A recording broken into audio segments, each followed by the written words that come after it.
There is a man in a striped shirt, his back to the camera. In front of him is a young black girl. She's wearing a light green smock and an elegant blue jacket embroidered with a school logo. Her arms are raised, her wrists crossed. She seems to say, "Arrest me." She's staring down the man in front of her, fearless. That girl's name is Zulaikha Patel. She is 13 years old, and the photo was taken in 2016 outside Pretoria High School for girls. That photo is proof that courage and conscience know no age. Behind this photo, before this photo happens, is the story of a girl born in South Africa, a country that supposedly left apartheid behind, who knows that black and white people still do not enjoy the same privileges or rights. She is the daughter of a Muslim Indian immigrant and a Dabele woman. She also learns very quickly, from direct experience, about racism. My first form of racism and experiencing racism was having been rejected by my own paternal family because of the blackness that exists in me. Then the circle expands, and it's not just her Indian family who treat her differently. The same starts happening in school. The earliest age I was able to identify racism was when I was starting primary school, like 5, 6. I was able to identify that I'm being treated differently because of my identity, and I'm being treated differently because of my race. That difference, that exclusion, Zulaikha experiences them every day, and they foster her deep awareness of social issues. They shape her way of looking at the world, the trust and faith she has in it. They determine her present and, more crucially, her future. You really begin to understand what the world is when you see its reality every single day in your own reality. It's not something that's far out and stretched. It's right here happening in your world. That changes your perception of the world around you and your society. It, in exchange, makes you very socially aware of the conditions around you because you live through those conditions. The cause I speak up against isn't a cause that I've just selected. It's a cause that is my reality. It's what happens in my world.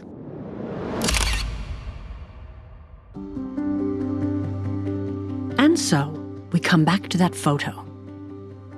Pretoria High School for Girls is a widely recognized institution, and it only allowed white girls to attend until 1990.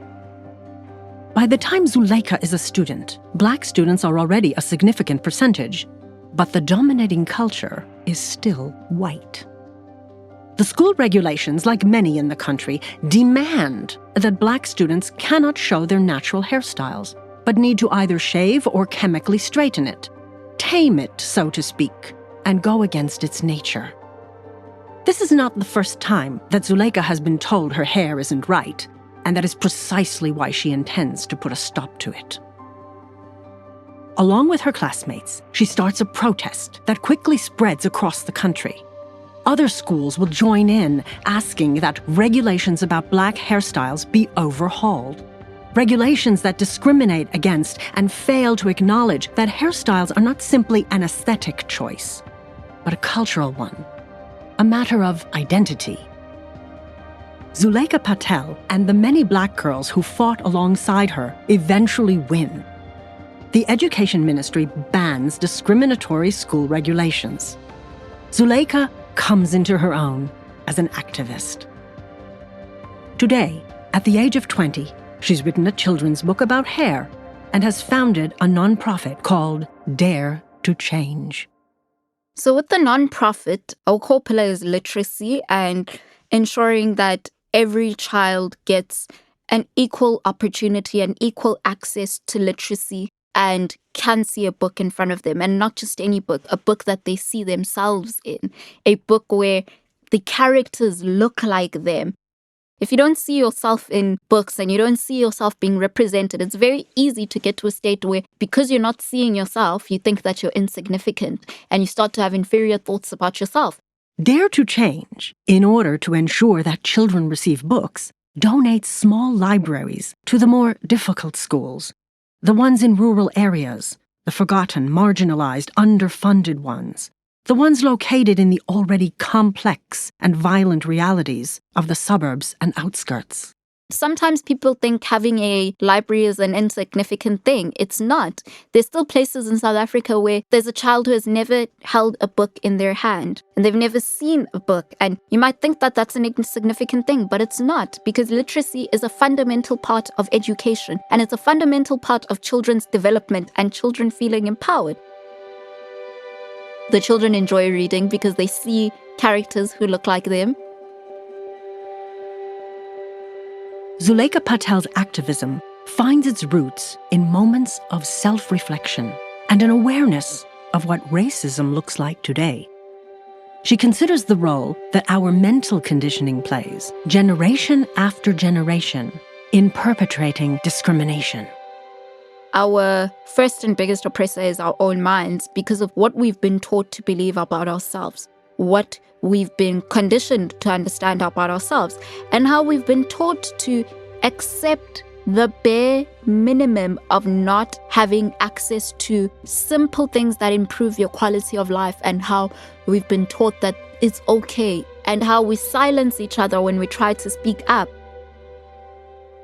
If you can fight the oppressor in your mind, you're capable of anything, and you're capable of changing systems.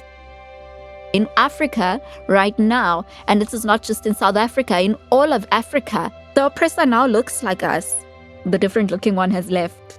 And that's not to say they don't still have an influence. They still do, but they've left.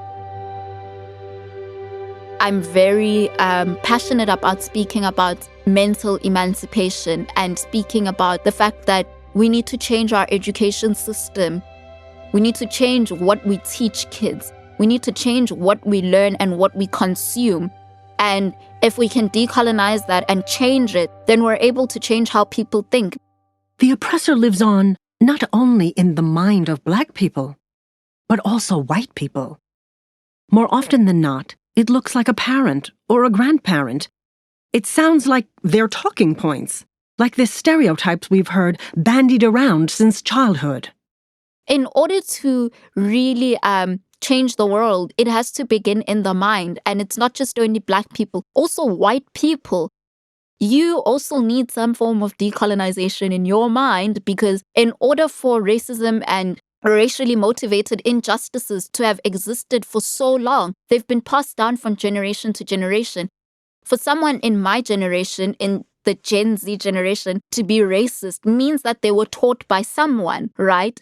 They were conditioned by someone else, and that's a process that happens in the mind. So if also white people can also fight the oppressor in their mind, then, and also mentally emancipate themselves, we're able to emancipate our society as a whole.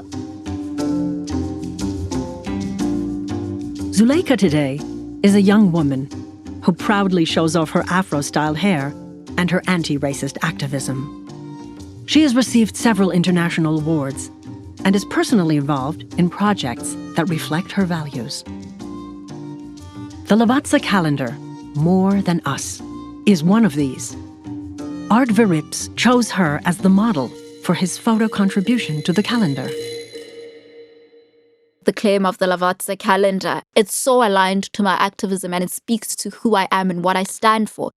The reason why I became an activist and chose to speak up is that because in that moment when I experienced those injustices, the reason why I wanted to speak up so badly was because I thought that if I stayed silent now and accepted what was happening to me, another girl that looks like me is going to come to the same institution and have the same experience as me. And so me speaking up, I'm not speaking up for myself. I'm speaking up for girls that are going to come after me who look like me and are going to come to this institution. My activism is not for me because I still live in the unjust world. It's not for me. It's for the generation after me. Creating the world that we aspire to live in is not something for us. It's for future generations.